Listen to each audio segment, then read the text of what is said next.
राजनीति की धार हो या खेल की रफ्तार, गांव की चौपाल हो या शहरों का धमाल, आप तक पहुंचेगी। आगरा की लोकसभा से राष्ट्रीय अध्यक्ष जी है हमारे किसान भारतीय प्रविधान पार्टी से।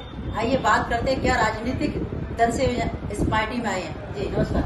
नमस्कार, बहुत बहुत धन्यवाद। सबसे पहले अपना परिचय दीजिए। धन्यवाद आपका। मैं डॉक्टर रणवीर सिंह और पेशे से प्रोफेसर हूँ आगरा कॉलेज में लॉ फैकल्टी में और भारतीय किसान प्रवर्तन पार्टी का राष्ट्रीय संयोजक। अभी जो देश के हालात हैं आपने देखे होंगे, टीवी चैनल्स मीडिया में बंधुओं ने काफी कुछ दिखाने का प्रयास किया है, लेकिन उतना कवरेज उनको नहीं मिल पाया जितना मिलना चाहिए इस तरह के मुद्दे। तो उसी को लेकर के हमारी पार्टी 20 साल से संघर्ष करी। 20 साल पुरानी पार्टी हमारी भारतीय किसान प्रवर्तन पार्टी, जिसका मुझे भी राष्ट्रीय संयोजक। मुद्दे इस देश में बहुत हैं। वास्तविकता में देखे जाए तो आम जनता के लिए बहुत ज्यादा कोई काम नहीं हुआ है और जिस मुद्दों को लेकर के मोदी सरकार आई थी सत्ता में, उन मुद्दों से तो बिल्कुल मुझे लगता है ये सरकार भटक चुकी है और इस चुनाव के बाद मुझे लगता है कि सत्ता से बाहर हो जाएंगे। कारण क्या है? इस देश को चलाने वाले 4 लोग हैं: किसान, जवान, नौजवान, व्यापारी वर्ग। ये इस देश को चलाते हैं और आज ये चारों वर्ग ऐसी अवस्था में पहुंच गए हैं कि जिनका वर्णन नहीं किया जा सकता। सबसे पहले हम किसान को ले लें। किसान को आप देखेंगे, किसान की खाद, बिजली, पानी सब कुछ महंगा हो गया। किसान का सब कुछ महंगा हो गया, लेकिन उसकी आय आज तक दुगनी हुई, जबकि मोदी जी कहते थे कि 2022 में किसान की आय दुगनी हो जाएगी। अब आइए जवानों की स्थिति पे। जवानों की और ज्यादा दुर्दशा है।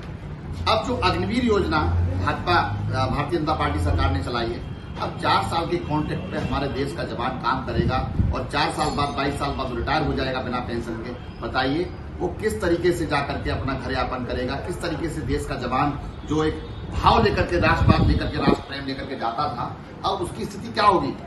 तो जवान की स्थिति भी बड़ी खराब है। जीएसटी और नोटबंदी ने इस देश के व्यापारी को समाप्त कर दिया। जिस तरीके से नोटबंदी हुई, बिना प्लानिंग के नोटबंदी हुई, ऐसा नहीं, इससे पहले भी देश में नोटबंदियां हुई हैं, लेकिन जितना दुष्प्रभाव नोटबंदी का वर्तमान में हुआ है उतना मुझे लगता है पूरे भारत के इतिहास में कभी नहीं हुआ। उसके बाद जीएसटी, बच्चों की पढ़ाई की किताबों पे 18% से लेकर 28% और सोना और हीरा खरीदने वालों पे 2%, 3%। आप बताइए, हमारे यहाँ 90% आबादी जो है, 80%, आप ही कहते हो कि 80% आबादी को हम खाना खिला रहे हैं, 5 किलो राशन दे रहे हैं उसको। आप बताइए वो बच्चा 18% की जीएसटी पे किताब लेकर के कैसे पढ़ेगा? वो शिक्षा का क्या होगा? आज एक 5,000, 7,000, 8,000 कमाने वाला बच्चा, व्यक्ति अपने बच्चों को कैसे शिक्षा देगा? इतनी फीसें बढ़ गई हैं और जो उसका औद्योगिकरण जो शिक्षा का हुआ है, मैं समझता हूं कि इससे बुरा और कुछ नहीं हो सकता। मेरा मानना यह है कि शिक्षा की पॉलिसी को सबके लिए, बिना जाति धर्म के भेद किए, सबको समान अवसर होना चाहिए, सिलेबस एक होना चाहिए, सबको पढ़ने का समान अवसर होना चाहिए, जैसा हमारा संविधान कहता है। आज तो स्थिति ये आ गई है कि संविधान को खत्म करने की बात की जा रही है। हाँ?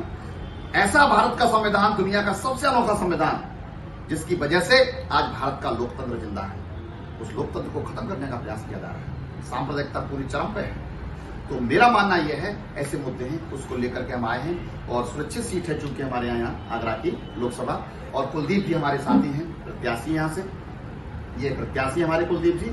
और कुलदीप जी पेशे से एक शिक्षक हैं और शिक्षक कभी शिक्षा देने में किसी से भेदभाव नहीं करता। इसी मुद्दों को लेकर के कुलदीप जी डोर टू डोर कैंपेन कर रहे हैं और इतना भारी जन समर्थन मिल रहा है कि विपक्षियों की हवा उड़ी हुई है।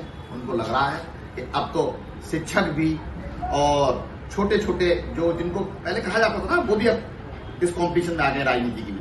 पहले ये कहा जाता था कि बहुत पैसा राजनीति के लिए होना चाहिए, लेकिन मैं आपको बता दूं, आज चुनाव के बाद जब आएगा आय व्यय का ब्यौरा, तो मुझे लगता है हमारा प्रत्याशी सबसे कम व्यय में जीत करके आने वाला प्रत्याशी होगा और ये भी अपने आप में